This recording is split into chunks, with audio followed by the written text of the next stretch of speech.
దాంట్లో mind games ఉన్నాయండి. Taunt చేయడమో, లేకపోతే నాకు కోపం ఉందనో, లేకపోతే నాకు పొగరుందనో మైండ్ గేమ్స్ అన్నది జరిగింది. అండ్ ఒక 10 మెంబర్స్ వరకు పీపుల్ ఉన్నారు.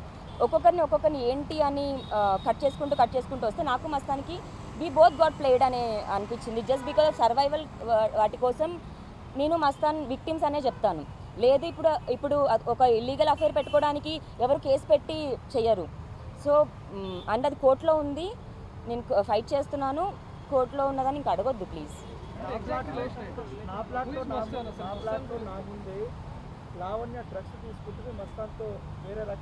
ఏవండి ఇప్పుడు నేను ఇంత ఓపెన్ అప్ అయ్యి చెప్పినప్పుడు రాజ్ తరుణ్ నాకు ఫస్ట్ ఏం చేశాడంటే నాకు అమౌంట్ యాక్సెస్ కట్ చేశాడు. దాని తర్వాత నా మీద చెడుగా చెప్పాలి, యాంటీగా చెప్పాలి. యాంటీగా ఏమున్నాయి చెప్పడానికి? నా పైన ఉన్న డ్రగ్ కేసు చూపిస్తున్నాడు, మస్తాన్ పైన ఉన్న కేసు చూపిస్తున్నాడు. మీరు ఇంకా అది అర్థం చేసుకోవాలి. 100% అండి. అండ్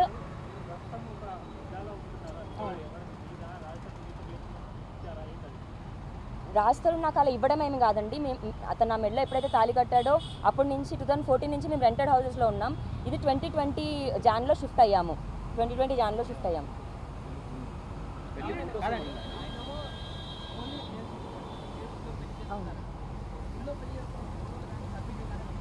ఏవండి ఉన్నాయి. అండ్ అప్పుడు దిగినప్పుడు అయితే సెల్ఫీస్ దిగాము, కానీ 2 times నా ఫోన్ తను హార్డ్ రీసెట్ చేయడం జరిగింది. ఎక్కడో హార్డ్ డిస్క్లో అయితే ఉంటాయి. If I find I definitely give. ఇప్పుడు 11 years ఉన్నప్పుడు పెళ్లి చేసుకున్నారని చెప్తున్నారు. ఇప్పటివరకు ఎందుకు బయటికి రాలేదు? అంటే ఏదైతే మీడియాకే కానీ లేకపోతే సొసైటీకి ఎందుకు రాస్తారో మిమ్మల్ని పరిచయం చేయలేదు? ఒకవేళ 11 years పెళ్లి చేసుకుంటుంటే ఇప్పటికి పిల్లలు కూడా ఉంటారు కదా అనేది ఒక క్వశ్చన్. సో నేను ఇప్పుడు అతను హీరో అయ్యాక రాలేదు అతని లైఫ్లోకి. అతను వైజాగ్లో ఉన్నప్పటి నుంచి మేము పరిచయం మాకు. అండ్ తను ఉయ్యాల జంపాల సినిమాకి ఏడీగా వర్క్ చేస్తున్నప్పుడు కూడా మేము కలిసే ఉండేవాళ్ళం, అంటే పక్కనే ఫ్లాట్. ఇంకా మీకు తెలుసు కొత్త హీరో. ఇప్పుడు నేను ఒకటి ప్రాబ్లం అవ్వద్దు అని నేను కోరుకుంటాను. అండ్ అతను కూడా అప్పుడే చెప్పొద్దు, will take the time and will let people know అని చెప్పారు. రాజ్ తరుణ్ పదే చెప్తున్నాడు, రాజ్ తరుణ్ ఫ్లాట్లో మీరు డ్రగ్స్ తీసుకుంటారు. ఎన్నిసార్లు చెప్పినా అమ్మాయి వినడం లేదని, కానీ మీరు చెప్తున్నారు కావాలని ఉద్దేశపూర్వకంగా ఈ కేసులో ఇరికించారు. ఏవండి నన్ను వదిలించుకోవాలి అదే రీజన్ అయితే ఇన్ని 10 సంవత్సరాలు ఆగాల్సిన అవసరం లేదు. ఇప్పుడు అదే రాజ్ తరుణ్ మరి మీడియాలో మరి అరెస్ట్ అయిన రోజు ఎందుకు వచ్చి చెప్పలేదు ఇదే మాట రాజ్ తరుణ్ ఆ రోజు అరెస్ట్ అయినప్పుడు ఎందుకు బయటకు వచ్చి చెప్పలేదు? అప్పుడే చెప్పేసి ఉంటే జైలు నుంచి బయటకు వచ్చాక కూడా ఇదంతా ఉండేది కాదు కదా.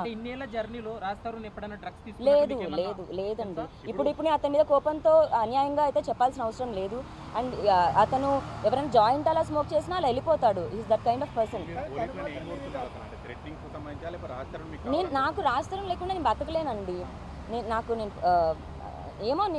నేను ముసల్దాన్ని అయిపోయినా అతనే కనిపిస్తాడు అంతే. ఇప్పుడు మాల్వి మల్హోత్రా మీద మెయిన్ అసలు మాల్వి చెప్తుంది నాకు రాష్ట్రంలో జస్ట్ కో యాక్టర్ మాత్రమే. అందుకే అండి నేను మీకు ఏవండి నేను మీకు ఫొటోస్ ఇచ్చాను, వీడియోస్ ఇచ్చాను, బ్యాంక్ ట్రాన్సాక్షన్స్ ఇస్తాను, కాల్ లిస్ట్ ఇస్తాను, అండ్ వాళ్ళ హోటల్ స్టే ఇస్తాను. ఇంతకంటే ఇంకేం చెప్పాలి నాకు తెలియదు.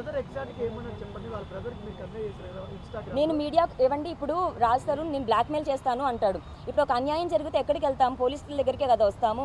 నేను పోలీస్ స్టేషన్కి వెళ్తాను అంటే అతను అది బ్లాక్మెయిల్ చేస్తున్నావు అని అంటాడు. న్యాయం కోసం ఇంకెక్కడికి వెళ్ళాను. అవును, అది దానికి కాల్ రికార్డింగ్స్ కూడా నా దగ్గర ఉన్నాయి. ఆ మెసేజ్ మాల్వి మల్హోత్రా వాళ్ళ తమ్ముడు చెప్పాడు, రాజ్ కూడా చెప్పాడు. ఇప్పుడు నువ్వు మళ్ళీ